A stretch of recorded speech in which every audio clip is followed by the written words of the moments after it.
So what this means is that there's very widespread general population exposure to literally hundreds of chemicals that may have endocrine disrupting properties.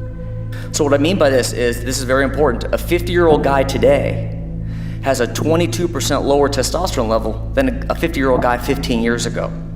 Epidemiologists have found humans across the globe are becoming increasingly less fertile.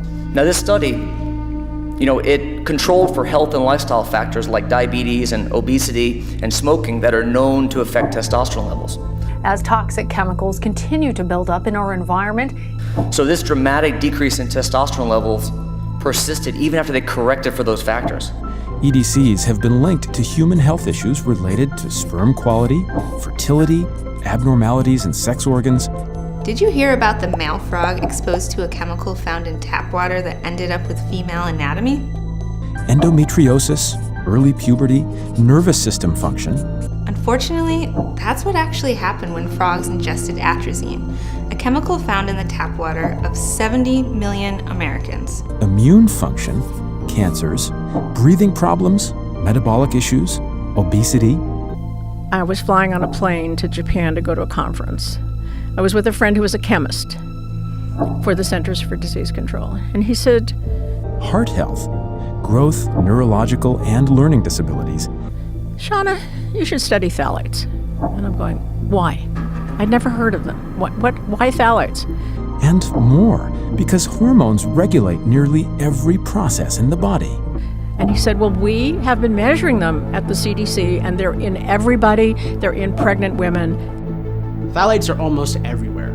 Some of the most common things you might find them in. And this group of scientists in the National Toxicology Program has shown that they alter the development of the male newborn. Low testosterone is not just about libido or sexual performance or building muscle. Are plastic food and beverage containers. It's about a guy's life. It's about his quality of life. Plastic wrap, perfume. It's about his cognitive focus. Nail polish, toys. His energy, his vitality. And personal care and household products, where they're hidden under the term fragrance. It's about his cardiovascular health, his bone density, his muscle mass, his longevity. We got this story from Insider. Birth control pills That could is add creepy. 10 million doses of hormones to our wastewater every day. Some of that estrogen may wind up in our taps. When did this stuff start getting into our food supply? Is that been estimated? So how did artificial estrogens come in on this? Well, here we go, 2014. The Journal of Reproductive Toxicology here. I've got a paper called the growth of these chemicals tracks with the growth of Prenatal and Peripubertal Phthalates, ding ding ding, artificial estrogen, and Bisphenol A, ding ding ding, BPA, artificial estrogen, in relation to sex hormones and puberty in boys.